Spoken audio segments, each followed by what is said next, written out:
Saudações fraternais, eu sou Frater Rosemat Abif e este é o Pelotas Oculta.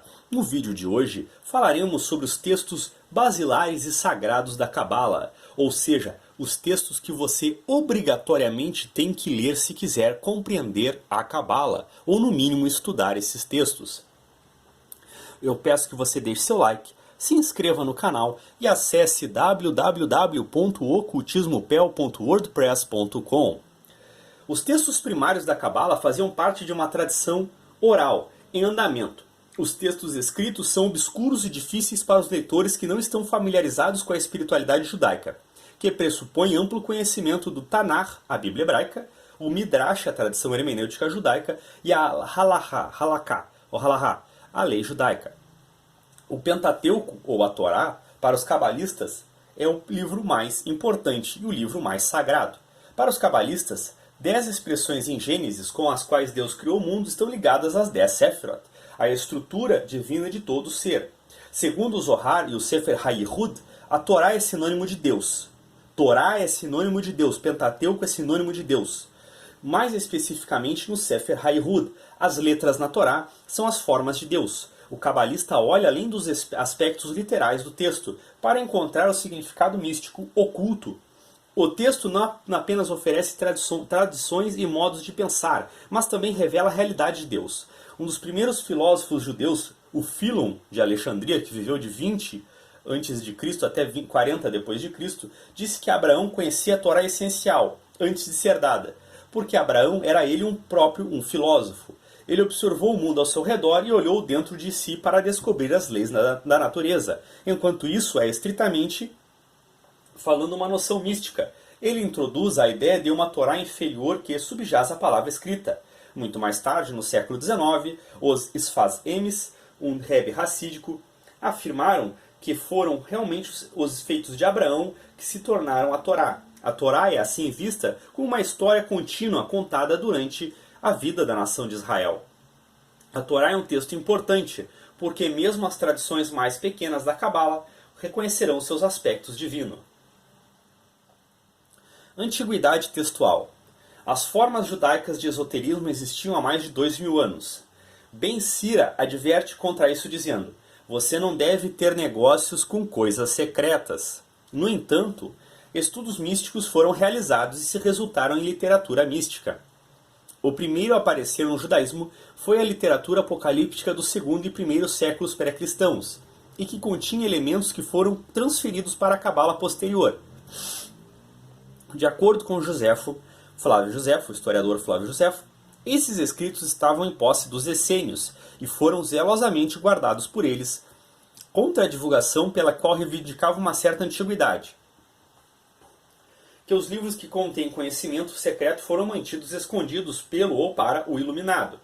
É declarado em 2 Esdras, 45-45, onde o pseudo-Esdras é instruído a publicar abertamente os 24 livros do cânone, para que tanto os dignos quanto os indignos possam ler, para manter ocultos os 70 outros livros, para entregá-los apenas a quem é sábio. Pois neles estão a fonte do entendimento, a fonte da sabedoria e a corrente do conhecimento.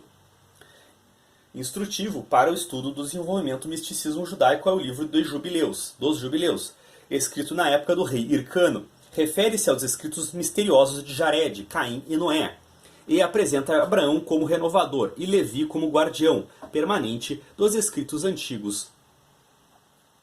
Oferece uma cosmogonia baseada nas 22 letras do alfabeto hebraico e conectada à cronologia judaica e à messianologia, enquanto ao mesmo tempo insiste no heptal, no 7, como número sagrado, e não no sistema decádico, 10, adotado pelos Hagadistas, posteriormente observável no Sefer Yetzirah. A ideia pitagórica dos poderes criativos de números e letras foi compartilhada com Sefer Yetzirah, e era conhecida no tempo da Mishnah antes de 200 da Era Comum. Isso é bem interessante. Os primeiros elementos do misticismo judaico podem ser encontrados nos textos não bíblicos dos manuscritos do Mar Morto, como os cânticos do sacrifício do sábado. Algumas partes do Talmud e do Midrash também se concentram no esotérico e místico, particularmente a Hagigah. Muitos textos esotéricos, entre eles Hekalot Rabat, Rabati, Sefer Habahir, Torah Hakaná, Sefer Peliá, Midrash Otiot, de Rabi Akiva, o Bahir e o Zohar afirmam ser da era do Talmud. Embora alguns desses trabalhos, principalmente o Bahir e o Zohar, são considerados por alguns estudiosos modernos como claramente obras medievais, pseudograficamente atribuídas ao passado antigo. A ortodoxia tradicional, no entanto, não concorda com isso. Na era medieval, o misticismo judaico se desenvolveu sob a influência do texto esotérico da palavra número Sefer Yetzirah. Fontes judaicas atribuem o livro ao patriarca Abraão, embora o próprio texto não ofereça nenhuma reivindicação de autoria. Esse livro, especialmente seu conceito embrionário de Sefirot, tornou-se objeto de estudo sistemático de várias irmandades místicas, que acabaram sendo chamadas de Balei HaKabbalah, possuidores ou mestres da Cabala. Sabendo esses detalhes, vamos aos principais textos. Rekalot, ou Rehalot, Palácios Celestiais.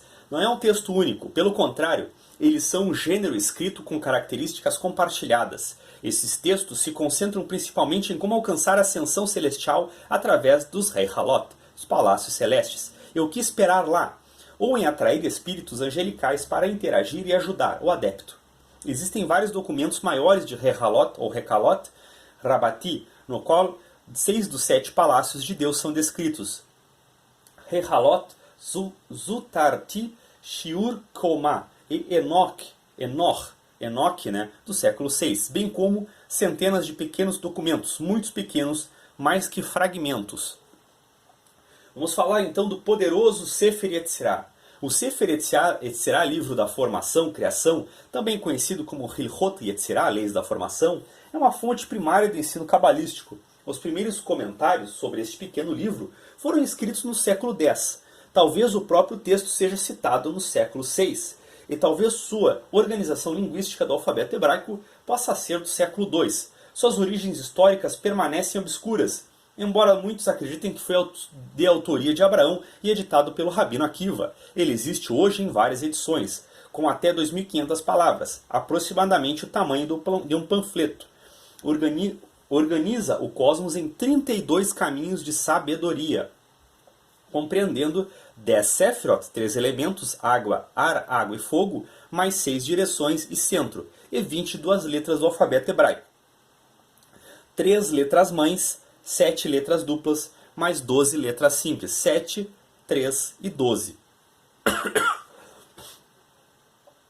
Ele usa essa estrutura para organizar fenômenos cósmicos que variam das estações do calendário às emanações do intelecto e é essencialmente um índice de correspondência cósmica, muito usado por ordens iniciáticas, viu? E aqui no Anatomiae Occulti tem esses números, o 12, o 3, o 7, né? E as 10 Sefirot e os 32 caminhos, se você desenhar os 32 caminhos, senão o pôster em si ia ficar uma bagunça. Vamos falar então do Sefer HaBahir. O Bahir, iluminação, também conhecido como Midrash do Rabino Nehunyah ben Hakaná, um livro de interesse especial para os estudantes da Cabala, porque serve como uma espécie de epítome que examina os conceitos essenciais da literatura subsequente da Cabala. São cerca de 12.000 palavras, aproximadamente do tamanho de uma revista.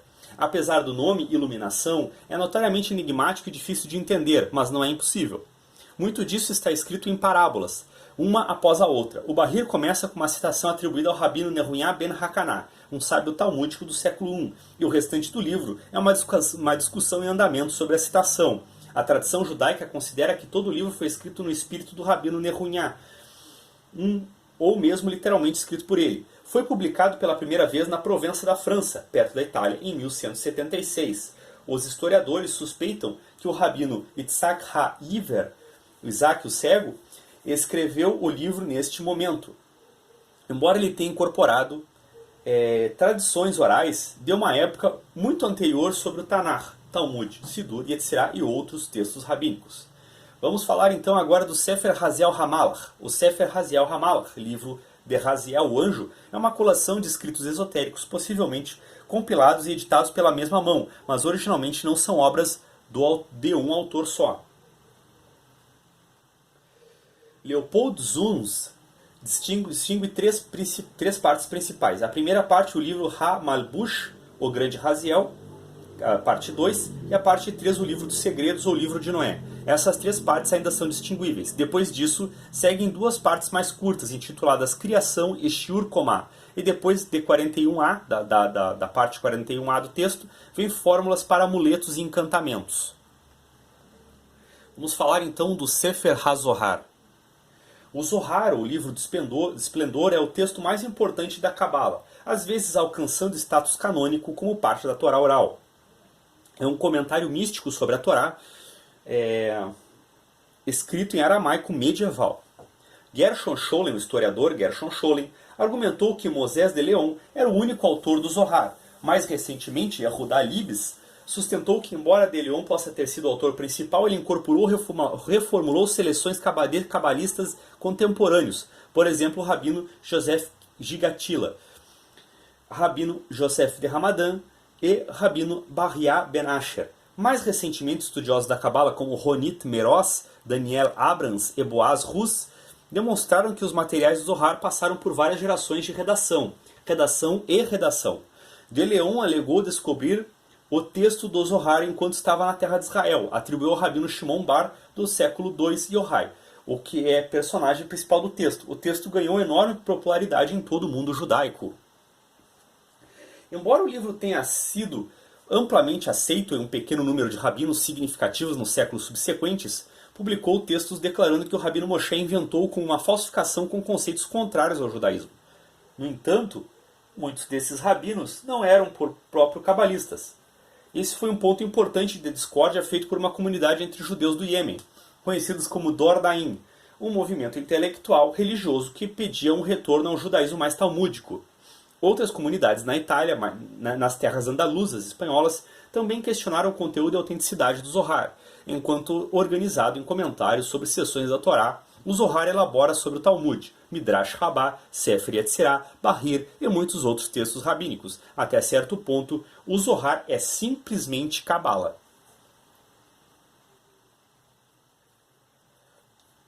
Vamos falar então do Pardes Remonim, o Jardim das Romãs. A Magnum Opus do Rabino Moshe Cordovero, a Magna Obra do Rabino Moshe Cordovero, publicada no século XVI, e principal fonte da Cabala da Cordilheira. Uma interpretação abrangente do Zohar e uma rival amigável da interpretação luriânica. Etz Ravim e os outros 8 portões. Etz Haim, a árvore da vida, é um texto de ensinamento de Isaac Luria, coletados por seu discípulo Haim Vital. E a principal interpretação e síntese da Cabala luriânica. Foi publicado pela primeira vez em Safed, no século XVI. Consiste na introdução primária ao restante do sistema luriânico. O Shemonah Shearim, 8 portões, é o sistema luriânico completo, organizado por Shmuel Vital, filho de Haim Vital. Etz Haim é o único trabalho publicado durante a vida de Haim Vital. O resto de seus escritos foram enterrados com ele, de uma forma não editada. Supostamente, Shmuel Vital sonhava em exumar a sepultura de seu pai e remover certos escritos deixando outros enterrados. Shmuel Vital passou a redigir e publicar as obras com os 8 portões, que às vezes subdividem em outras obras. Sha'ar HaHakadamot, portão da introdução. Otzrot Haim Etz Haim. Arba Meot Shekel Kesef, Mayoah Sharim, Adan Yashar. Sha'ar Manri Hashbi, palavras do portão de Rav Shimon Bar Yochai. Sha'ar Manri Hazel, palavras do portão de nossos sábios. Sha'ar HaMitzvot, portão dos mandamentos da Mitzvot. Sha'ar HaPasukim, portão dos versos. Likutei Torah Sefer HaLikutim. Sha'ar HaKavanot, portão das intenções de Kavanot. Sha'ar HaKavaniot, Pritz Eitz Haim, Olat Tamid. Sha'ar Ruach HaKodesh, portão do espírito profético. Sha'ar HaGilgun, reencarnações do portão de Gilgul. Os cabalistas sefarditas e Mizraim se esforçaram para estudar todos os 8 portões. Etz Haim é publicado em um único arranjo de 3 partes. As 2 primeiras publicadas por Haim Vital, como a terceira parte. Nahar Shalom do Rabino Shalom Sharabi e agora considerada a terceira parte. Os cabalistas Ashkenazi costumam se concentrar apenas em Etz Haim, para explicações sobre o Ramhal, Rabbi Moshe Haim Luzaro. No entanto, esse nem sempre é o caso. Existem yeshivot como Shar Shamayim que lidam com obras do Haim Vital em sua totalidade. Esses são os livros principais da Cabala, espero que tenham gostado. Uma boa semana, muito obrigado, até o próximo vídeo que falaremos sobre os escolásticos da Cabala.